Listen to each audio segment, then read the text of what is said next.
महात्मा सावित्रीबाई फुले यांची जयंती साजरी करीत आहोत.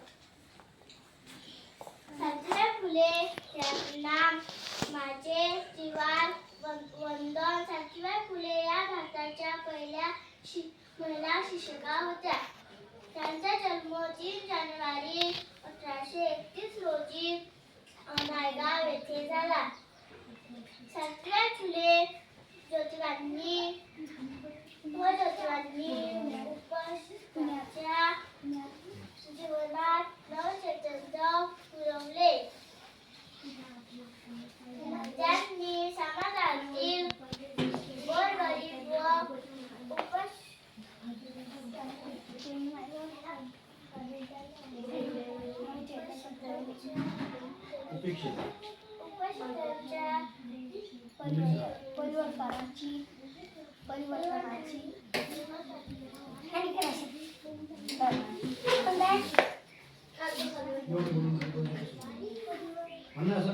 एवढे बोलून माझे भाषण सुरू होते. शक्ती